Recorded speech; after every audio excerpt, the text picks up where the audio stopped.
My name is Jason Barcliff. I'm the past president of North Carolina Bandmaster Association, and I once again get to introduce to you someone that probably needs no introduction. Many of us know Dr. Richard Miles. He had a great session yesterday, and he's going to continue with that today. We're so glad you guys have come out on Tuesday morning. Thank you so much, but I'm going to turn it over now to Dr. Richard Miles.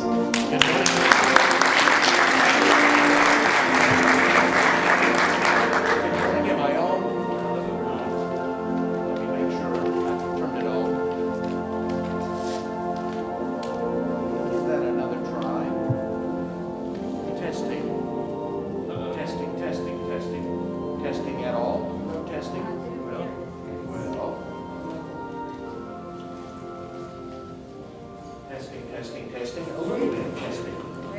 All right. Jason's going to fix that for us. Well, good morning. Thank you so much for coming to the clinic this early in the morning. It's like abusive to get out early. Thank you. I did the same thing. This morning's session is intended to be a tribute to some phenomenal teachers who have influenced me personally and influenced the profession on the highest level. Some of them you are going to know, or perhaps you've heard about them. They are really pillars.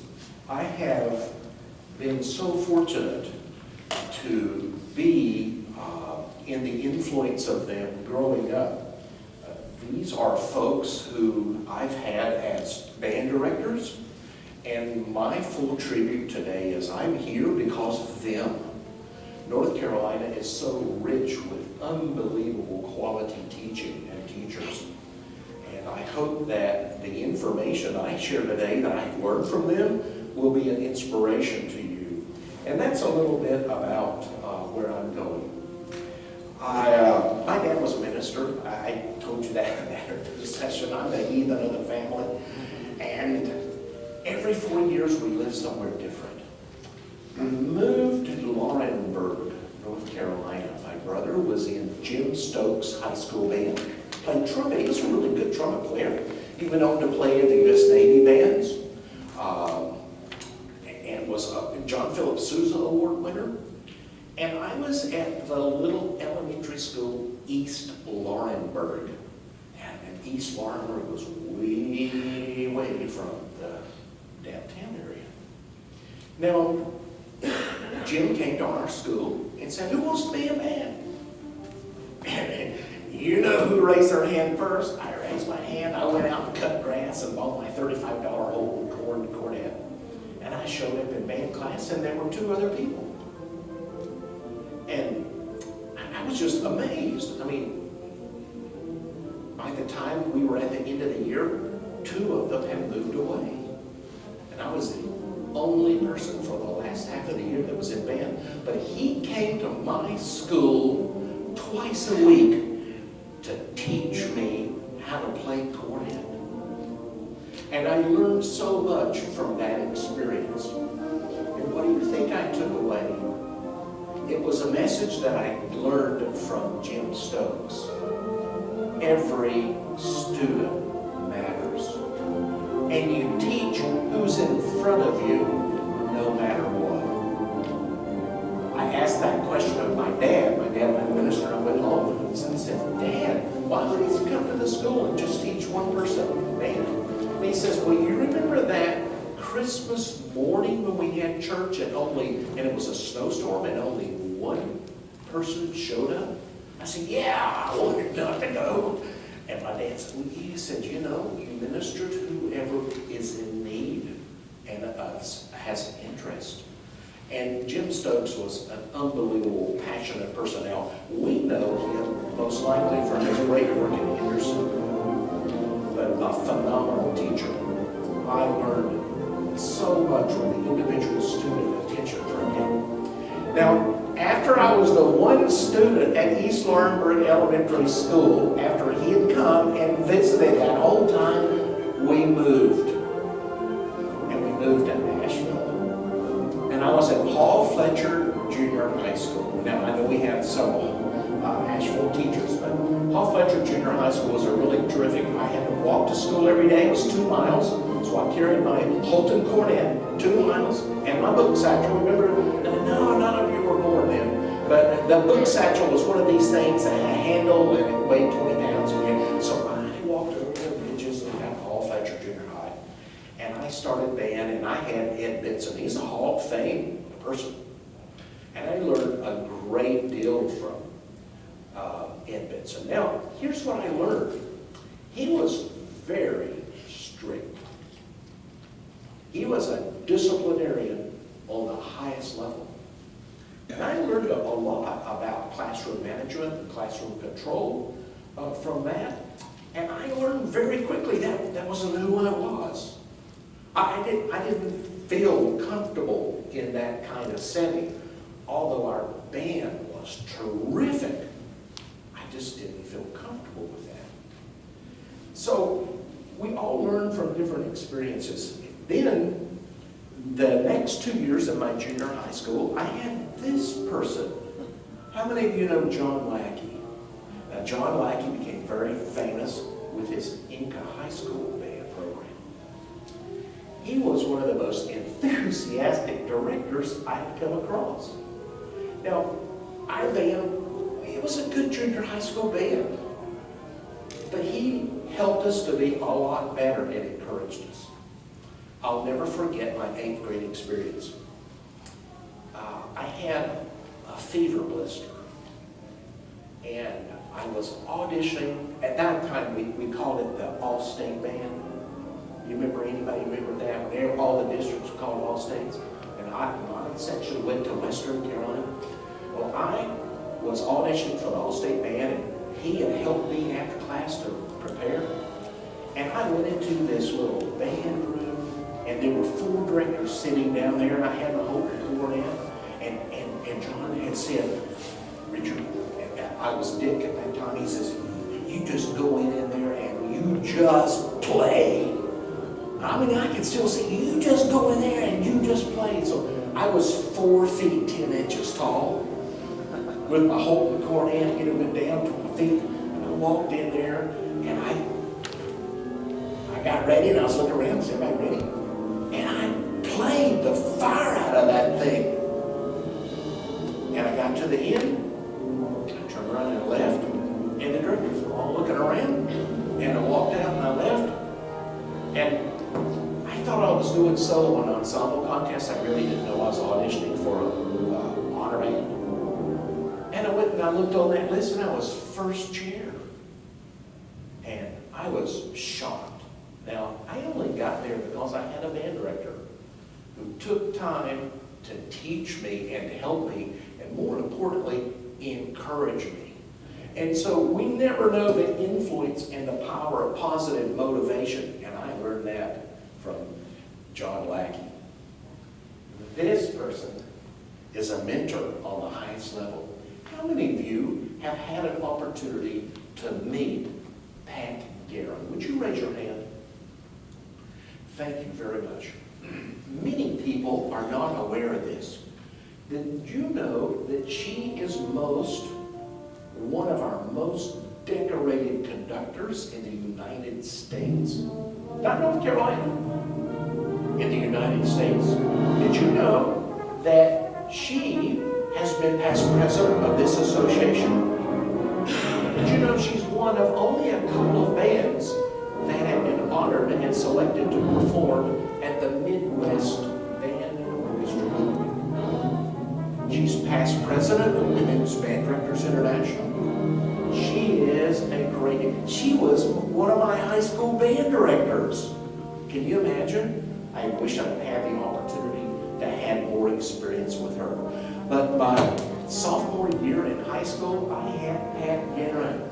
And she was in the Hall of Fame in 2006. It was unbelievable.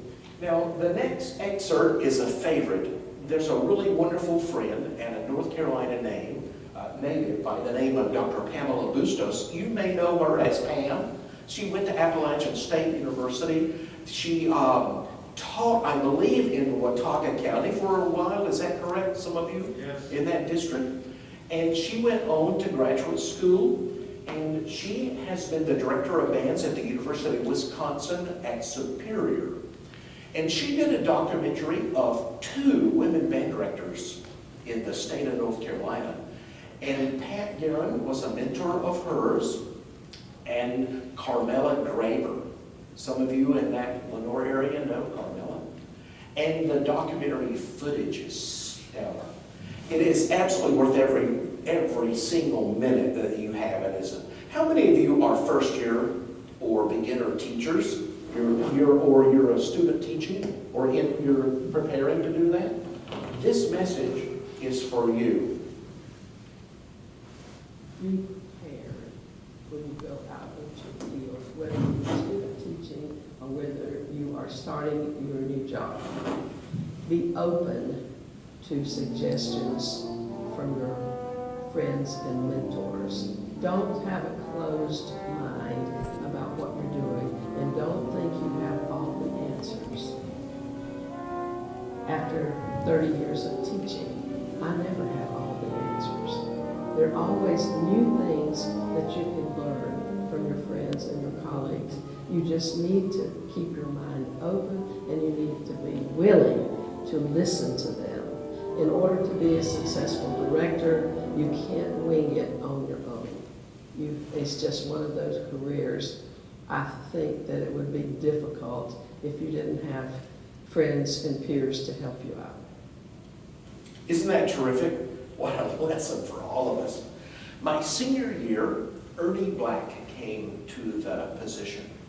And I learned a lot. I had music theory. And in my music theory class, I started to do arranging. And that was really interesting and really fun, and it really challenged me. But up until that time, I was a technical player. And I really didn't listen into the music. And in my theory class, he says, when I sing in the church choir, he says, I get the hymnal, and when I get to a boring part of the service, I'm writing down the chords, and I'm doing the analysis on the chords. And he says, yeah, and we did that in class. And I started thinking about the inside of the music, and the inside, and he introduced me to music has form, and music has structure, and it can affect the way you feel. And so I was influenced with the inside part of the music, and the influence of that helped to develop me into something further in my musicianship development. I went to Appalachian State University. I had this gentleman as my band director, Dr. Charles Isley. Did any of you cross paths with Dr. Isley? Wonderful. Dr. Isley was the trombone professor as well. But Dr. Isley had a unique way of delivering attention to individual students. He would come up and he would talk, and he would say, Richard, it was Dick, how you doing today? You know, how's theory? You know, do you have your piano proficiency ready? You know, can you play the Star Spangled Banner? You know, and he would deliver that personal contact. But then I had instrumental conducting. Okay, this was another life story past belief. He had instrumental conducting. He said, well, you know, if you're really going to conduct, everybody really needs to be able to conduct for real. And he says, he gave everybody a music score. At that time, I think, Dr. Jackson, I think there were maybe half a dozen or so in that particular section. He handed me the score. He says, now, I want you to look over this tonight because tomorrow you're going to conduct this. And the score was this thick. Overnight, it was Vincent Persichetti's Masquerade for Band. Has anybody conducted that piece? I'm still learning how to go forward. You can have 268 meter changes. And I'm going to conduct the Appalachian State Wind Ensemble tomorrow at Masquerade for Band. I did not sleep that night. And I got that score and I marked it. And you know what?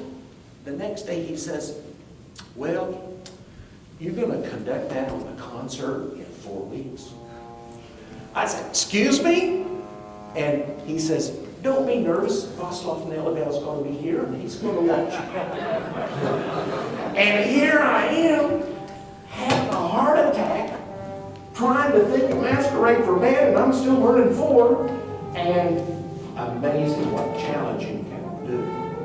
May I encourage you to use, I'm sorry, Ruth, to use that influence that you have to challenge your students and provide the opportunity. I learned that lesson really quick when I started having student teachers at Lafayette Jefferson in Indiana. I had a student by the name of Kevin Schessler. Some of you may know him. It's a mega great band in Indiana. He achieved so much, but he learned the achievement through doing it. So when you have a student teacher, get them on that podium. Let them teach. Do not let them discard your trash can. Give them the experiences of teaching. We learn with those opportunities.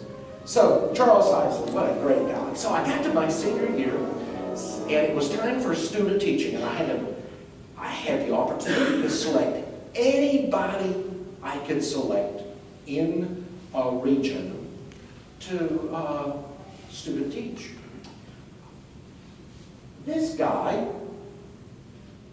had a program at Wilkes Central High School that was unbelievable. I heard his band play grade 6 music, and I thought, I want to student teach there.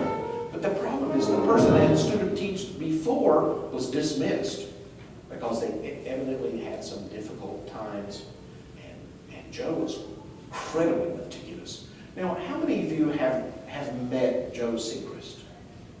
Okay, one person in the room. He's retired. He lives in Rock Hill, South Carolina.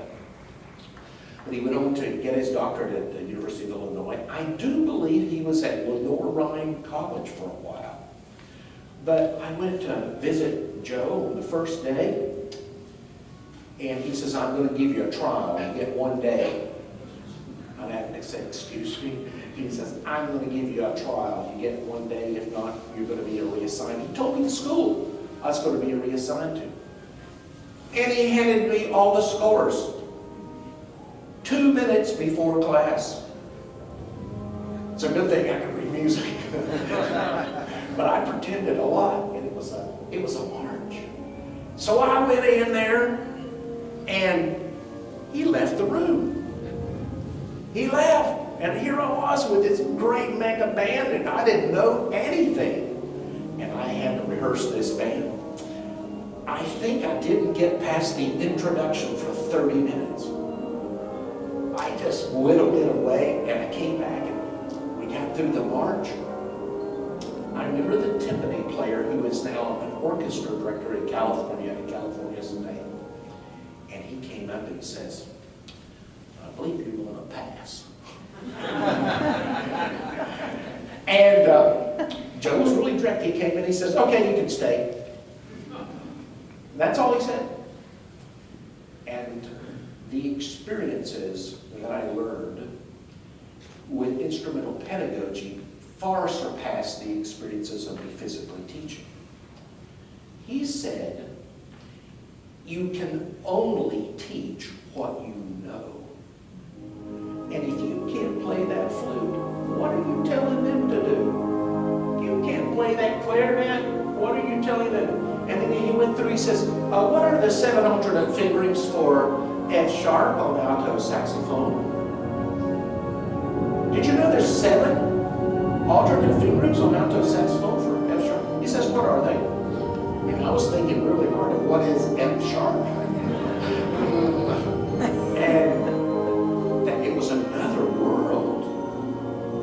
His demand for me to know the instrument knowledge and be proficient was absolutely incredible. I lived in fear the entire term. Fear of needing to know. And if you're a young and developing teacher, there's nothing more important than your basic knowledge of what you are going to teach. Those fundamentals are critical. Now, I had to learn much more intently the fundamentals of articulation on woodwind instruments. I was a trumpet player. And learning on the clarinet and the saxophone was entirely different. Now, I was very fortunate to have a woodwind repair. I learned to make oboe and bassoon reeds. I learned to do all those kind of things that were enriching, but it's not the same as teaching instrumental pedagogy. The other thing I learned was students will never learn until students listen. That was a discipline lesson for me. This person is one of my mentors of the greatest level in the world. How many of you know Bob Buckner? He is an unbelievable talent. Now, Bob has taught all of us in some way or another. You might not know it. But in my high school, we had Rodney, it was a good high school band in marching, but it wasn't great. And they took us to the Bristol, Tennessee Band Festival. Any of you ever heard of that? Bristol, Tennessee? I mean, it was huge. And I remember watching the bands, you know, and in from the corner comes this band. I mean, this was like 1967 before any of you were seeds. And then, you know, they were getting flagpoles, they had rifles. Man, they came on and they marched and they played, and I thought, I'd like to be in that band. Wow, I was shocked, only to find out that this person was Bob Buckner. You know, he's one of the smartest people I've ever met. He's smarter than me in the highest level. He's more knowledgeable than me in marching and concert altogether. We think of him as a marching director. But my first encounter with him was with C.H. Duncan at Duncan Music Company.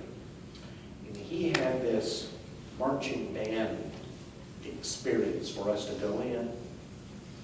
And I went in and he was talking about things I'd never heard of. I mean, I had seen the flags from a distance, but I'd never touched one. He inspired me in marching band to start getting flags and rifles in my band. Now, whether you believe in that or not, it's okay.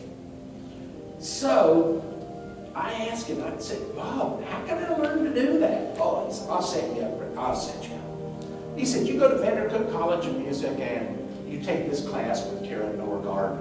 She's from the Casper Troopers. She's going to teach you everything you need to know. So I went out and bought an airplane ticket on Delta Airlines to fly to Chicago, carrying my 8-foot flagpole that at that time you could take on the plane. I mean, like we would think it was a weapon today. So I took my 8-foot flagpole and I took my 12-pound rifle on the plane, and you know, with the quarters and the, you know how we used to take quarters and we used to tape them up. Some of you don't know about that now, but you know, you had to click. When you did rifles, you click, click, click, click on the beat. And I went up there and I came back with blisters, but I learned about flags and I learned about rifles. And I came back and I had more people in my band now. Because I would not use an instrumentalist doing that. And so I learned about growth. Then I thought maybe Bob could come over and rehearse my band at Elgin High School. So Bob came over and mentored me. And I cannot tell you what a relationship of mentoring, and he has been a mentor for me my entire life. Bob came to my program at Lafayette Jefferson High School, and the reason, I'll just tell you right out, the reason we were finalists for 4 years at Grand Nationals, that's a pretty big deal. And the reason we were finalists is because Bob Buckner was smarter than me. He came in and taught me how to rehearse and how to clean the group. He came in for 1 week at the start of the season, and he came in for 1 week at the end of the season in preparation for Grand Nationals. Now think about that. For an entire week, he lived in my home. And so I was mentored on the highest level with experiences. May I encourage you, mentoring is a big deal. This gentleman was great. Did anybody here get to know C.H. Duncan? He was the owner of the music company in Winston-Salem here. C.H. Duncan was a distinguished gentleman. He was president of the National Music Merchants Association. C.H. Duncan, when I took this job, Joe Sechrist told him, you need to go and supervise Richards. So I went over at Elkin High School, and C.H. Duncan personally came to my band program and was my music representative. And the Elkin High School band at that time, some of you have heard the story. Anybody remember the story about my first job at Elkin High School? I went into Elkin High School and I had 27 people in band. 7 of them were drummers and 2 were twirlers and the others were bodies. My first clarinet player, I talked about in that last session, I had that clarinet mouthpiece still at ease. But I did have 2 trombones. One trombone had no water key cord. The other trombone never learned to buzz their lips. They sang through the horn. You ever had anybody sang through their horn? That was my band. C.H. came in and says, hey, you got a lot of teaching to do. And he says, here, and he brought me a pamphlet, brought me a book, and he just was encouraging to me. He was a person that believed in me. He says, now Joe Sechrist said you could do this. Joe Sechrist says, your band's going to be big. What are you going to do to get more people in your band? I said, I don't really know. He says, go to that study hall. Get those people down here out of that study hall. I went up to the study hall. At that time, I called it organized captivity centers. Everybody in the school had to do them. And so I said, who wants to be in and just like be out of here and come down to the band room area and you can help me around there. And there was like 30 people who raised their hand. So every day from the study hall, when I didn't have class, I had folks come to the band room. And after 4, I got to know them. I said, what do you do? You're on song. You play song, right? That's great. And what are you going to church? You sing in the choir? You play piano. You can read music. I kept thinking, and the next thing I knew, I was handing them, here's a clarinet, here's a flute, here's a trumpet. You want to try it out? Here's the way it works. And the next thing I knew, I but added to people in my band. And at the end of the year, I had more than doubled. In the second year, I had more than 90 people. And a 400% growth. Now, I didn't wait for them to come up from the 5th grade. We started them there. And C.H. said, here's the secret. Get those students in band. Go find them. And what a great influence. This person, Tim Lotzenheiser, we all know. One of my closest friends, he published my first book with Larry Blocker on block scheduling. It was a big deal. It was the first book to come out to help the music profession on block scheduling, which has afflicted us forever. It still is for some programs. But we did a huge research study that was funded by a lot of the national associations, and he published it. And then the follow-up of how to teach in block scheduling. And then I got to know him. Tim personally came and worked with my program in Lafayette. Tim came multiple times. When I went to Morehead State, I went in and I had 44 students in the band. Think about that. It's a major university. They'd gone through a period of a lot of problems in the department. Kids weren't in band. 44. What am I going to do? And Tim came in and did an in-service with our music faculty. And you can imagine how inspirational that was. It was absolutely incredible. And our faculty got on fire and we started recruiting, and in a period of no time, we had grown with over 400% growth in the program. Tim is a part of the Teaching Music through Performance series. If you've not read his chapters, they are the best chapters in the entire series. What he has to say is so detailed. I encourage you. But he is an inspiration to me.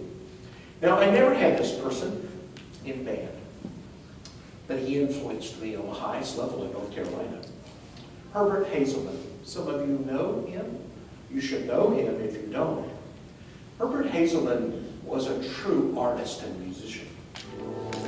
I never met him. I don't think I ever talked to him. I don't think I ever shook his hand. I don't think I ever had any encounter. But I remember the Greensboro-Grimsley High School band coming on the stage, multiple bands. But what I took away from him in a seminar is the importance that music has in compositions. He was a composer and arranger, and he brought in John Barnes Chance, was a resident in his school. Ruth has a great documentary on the influences of John Barnes Chance with my experience. But he influenced me a lot about the value of music and quality music. Now, he was not into the competition. I remember him saying, I don't really care about the wood and the metal. I care about the music and the experiences that students have when they play under my direction. And as a young director, what an impact it had. Absolutely stunning. This person has been an influence on my life as well. Who doesn't know Dr. Locke from here in the state? Did you know he is one of our most distinguished conductors in the world? I will repeat that. He's one of our most distinguished conductors in the world. He's been past president of American Bandmasters Association. He does the Journal for Music Research. And in addition, a phenomenal teacher. If you have not had this person in your honor band, in your regional conduct, you've got to take a look at that. This person will teach music, and your performances will be studied. He came to our campus several times, and it's absolutely great. Here's his claim to fame. Right now, in the Glinka, Mikhail Glinka, you know that name? Composer? From where? From Russia. In the Glinka library in Russia is a full set of every compact disc he's recorded. And you know who listens to those? Every student wind band conductor at the Moscow Conservatory. They're all required. How about that? What an influence he has made. Now, some of you may not have those CDs, but you need to get your hands on them because they're going to go away. Now, we have the Illinois recordings that are stunning. We have the Ravelli recordings that are stunning. I was playing the Leonard Smith recordings of the entire series of John Philip Sousa. But right here in our state, you have Mecca. And may I encourage you to get your hands on those recordings. Just unbelievable. His legacy. Now, do I remember correctly, he's been past president of the NCMEA? Is that also with his service? And he's here. May I encourage you, don't fail to use him at some point as a great mentor and reference. After I went to Elkin High School, I went to the University of Illinois, and I had this experience. I was not student teaching, supervising student teachers for the School of Music the first year. And then Harry Mejan and Gary Smith called me into the office and said, I was Richard at that time. Richard, we want you to be the graduate assistant for the university bands next year. This is Harry Mejan. I said, I just finished my master's degree. Yeah, you can come get another one. And Gary Smith said, yeah, you can come and you can help me with the marching band. You can even help design drill. And, you can rehearse it. You can do the basketball band. And I thought, oh, boy, that sounds fun. I mean, that's a plan for most of us to do the basketball band. So I took it.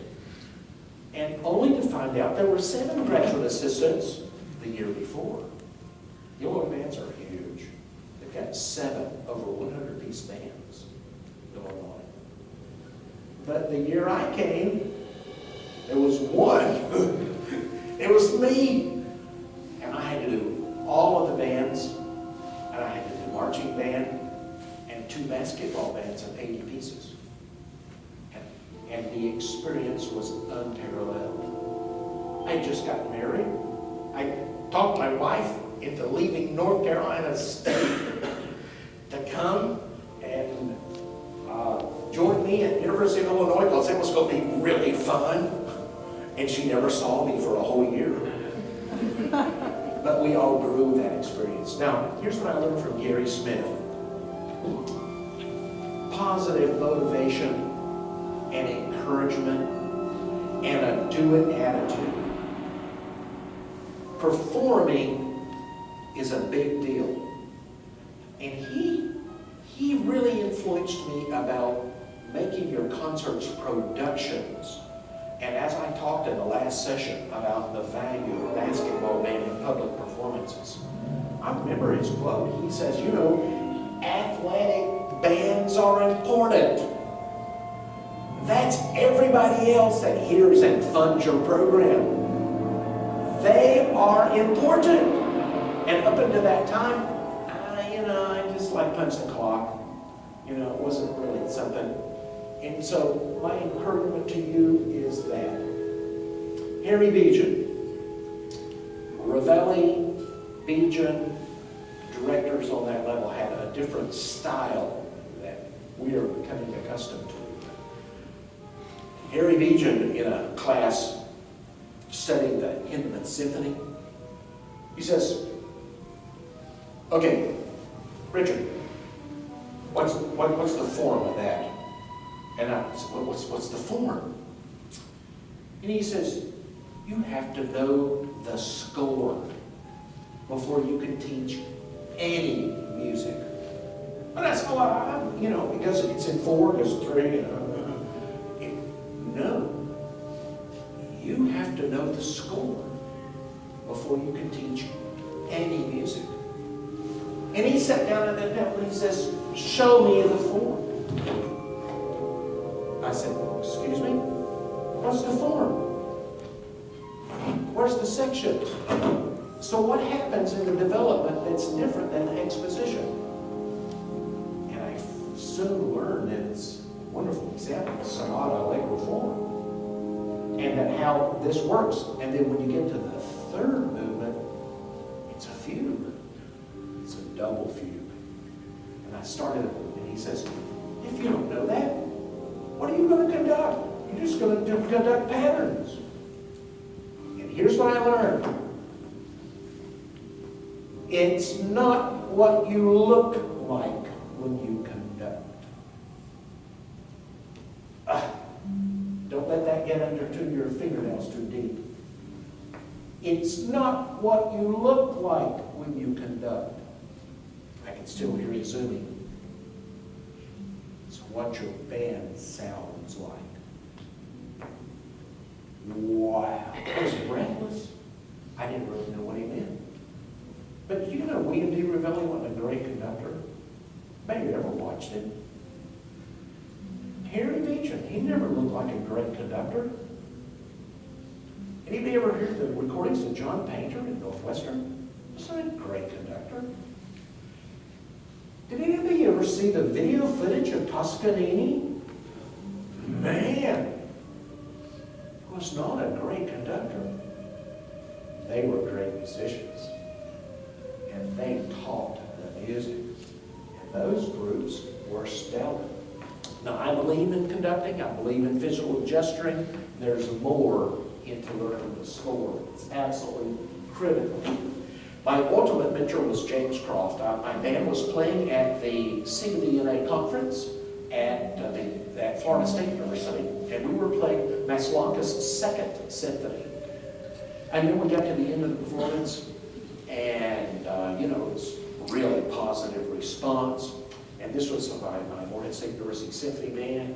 And I remember Dr. Croft coming up and saying, want you to come to Florida State and do your doctorate. 2 years. I said, what do you mean, 2 years? He says, you're going to be in and out in 2 years. I said, no, it's not possible. You can't do a 3-year program in 2 years. You're going to do it in 2 years. And okay. But amazing, positive power of encouragement. And he kept constantly encouraging me, saying, you can do it. You can do it. And to reduce the time. So what does that mean? What do we gather from all of those experiences? What is it that we remember from our band experience?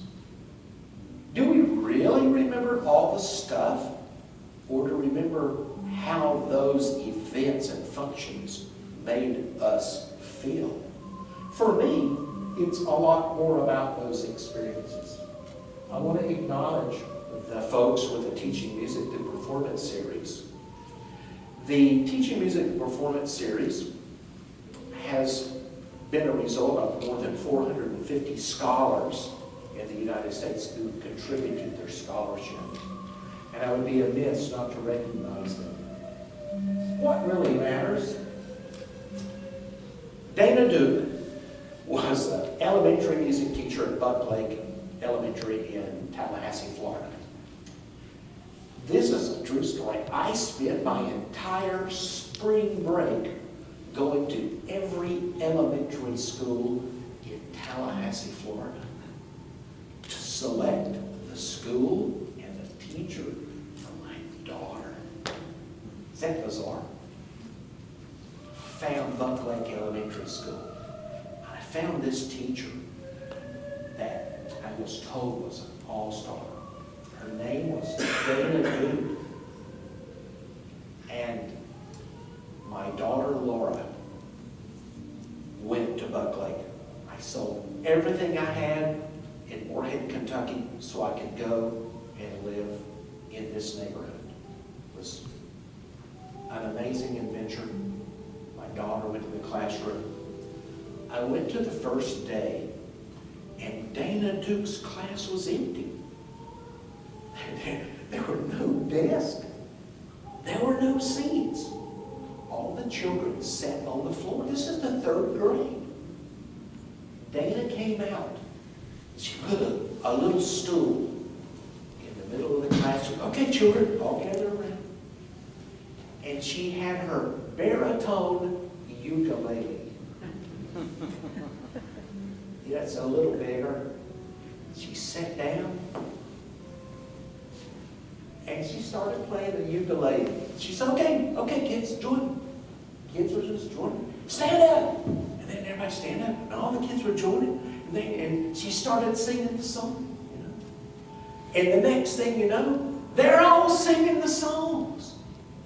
And she taught her class the entire year singing songs. Now, how many students missed? Nobody would have missed a day. Now, was she the music teacher? She was the 3rd grade teacher. Well, my daughter came out of there. In the 3rd grade, my daughter could name all the states, all the capitals, all the presidents, the entire multiplication table, all the minerals on the charts, all the fundamentals, all thought through those experiences of teaching and singing and music. To this day, my daughter still thinks about that, plays guitar. My daughter was a singer. She ended up singing in Kentucky All-State choirs and went on to continue to teach her children as well the influence of music and singing as a result of one person's influence in a small, major way. Bruce Gabbard, I mentioned at Montego Bay High School, did a phenomenal job. I talked about that the other day. With how he went to Montego Bay, had no instruments, no music. And he taught kids about band with sticks until he got instruments. In Finally, he got another instrument, the next guy, and then they 2 or 3 or 4. Now, I observed this. The clarinets, he finally got one clarinet. There were 12 people that wanted to play clarinet. So here's the way that worked. The one person got the clarinet, and this was before COVID, and then they got 5 minutes. The next person got to rotate up. They got to play clarinet in 5 minutes. The next person rotated up. And the whole band was taught by rotating through the one trombone and one clarinet and one flute. And they rotated through the experiences. But you know what they did before they ever touched anything? They had the sticks and they learned all the fingerings. They learned all of the math. They were all musically literate with the rhythm and the timing. And they sang everything. And then finally, when the instruments came, they were really quickly developing with the embouchure and the playing. So may I encourage you, it's possible to overcome a lot of obstacles. A.R. Cassavant, who here does marching band? Wow, fantastic. Do you know that name? We still rip off every single thing he did. He has 12 books on marching band. It's called Exhibition Marching. In addition, he has one on precision drill. But all the drum corps stuff with all those boxes, do you know where that came from? Anybody ever seen the Texas A&M Band, all the Texas stuff? Do you know who created that? That guy. I went to Vancouver College of Music, and in those early days of my teaching, man, I learned a lot about stuff because I knew nothing. And A.R. Cassavant said, Richard, I want you to go with me to a drum corps show. I didn't even know what that was. He said, Madison Scouts. I said, well, I'm a Boy Scout. And we went to Cornell University in New York. A friend of mine, we drove all the way up there, and I sat in the stadium with A.R. Cassavant. He was watching the drum course, and that was the day, 1973, when there were no lines on the field. None. There was a one down the middle. Now I remember Phantom Regiment coming home. You might remember Phantom Regiment coming home. They had purple, ugly uniforms.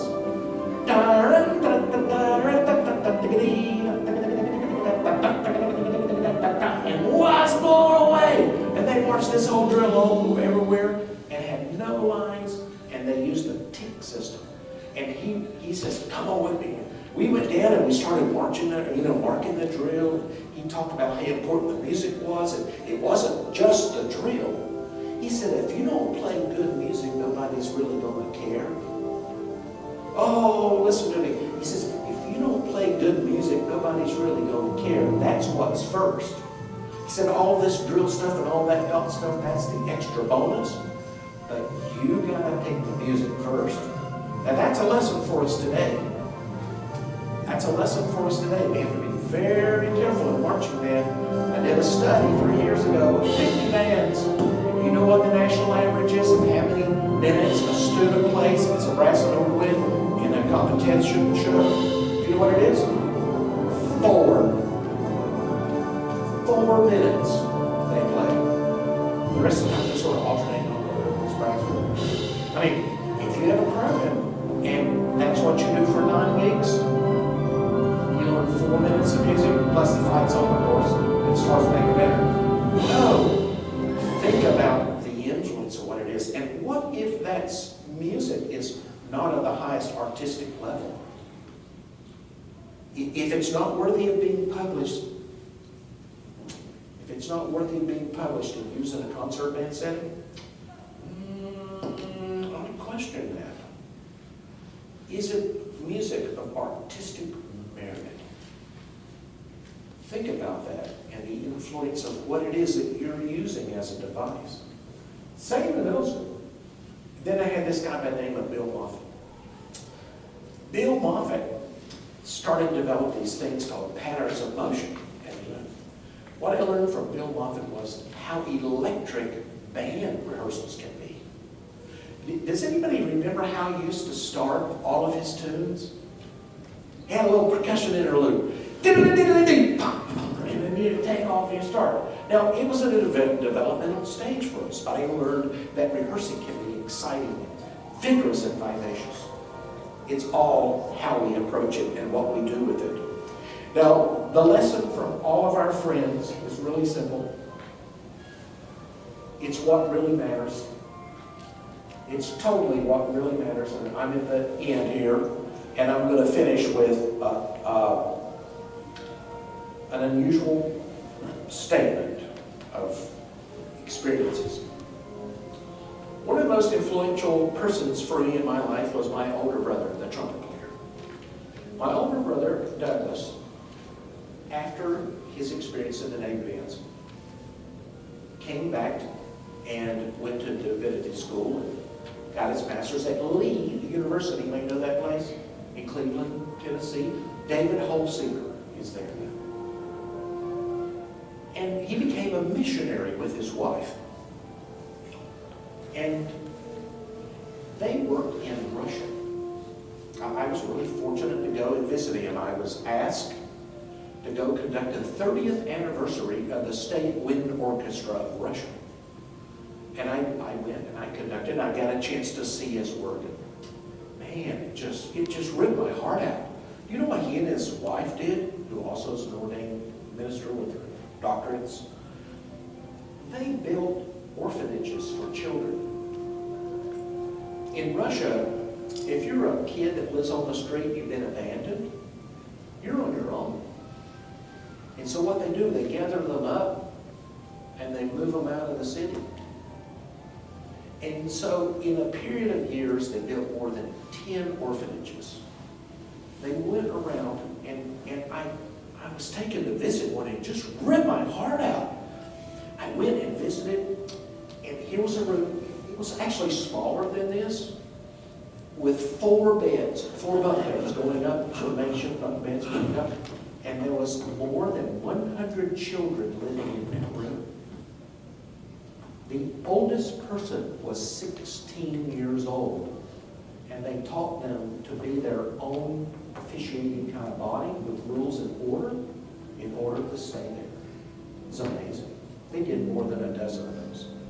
Now, I came to this meeting of all these missionaries that were working in Siberia, Russia, and Mongolia, and they weren't able to get into China. They said, we have this remote area where we really need to get another seed planted for children and some kind of structure and building. Who will go? Of the more than 100 delegates, nobody raised their hand. Nobody raised their hand. And they kept coming around. Oh, won't you go? There's nobody there. These children have absolutely nothing. Won't you go? Will anybody do it? Finally, my brother, he felt a calling. He raised his hand and says, okay, I'll go. So my brother and his wife packed up, went there, and they built the structure.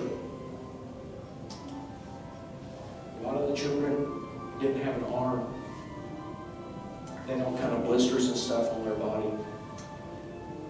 My brother knew there was something really, really wrong. But it was property given to them. My brother came back and in 6 weeks died of uranium poisoning. And so did all the children.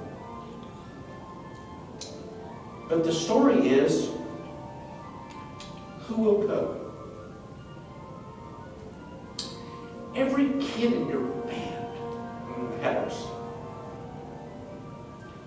There's so many children that don't have anything to do in their life. They go home and they're abused, and we don't have an instrument for them to play. We charge them $1,000 to be in band. What are we doing in our profession? Did you know there are no bands in New York City in the schools? Did you know that? How is that possible? How is an association? We can have no bands there. What are those children getting?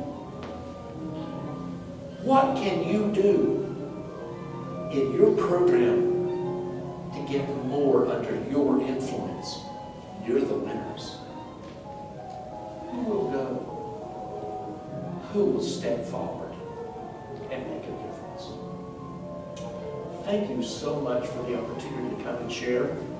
It's a delight. I love North Carolina. I'm so glad to be at home after my years of missionary work. I joke about that a lot, but I love this place and I love this state. Did you know I was a member of your association for my first 4 years? I participated in the state marching, not marching contest, but state concert festival. And I am so fond and so glad. Thank you very much.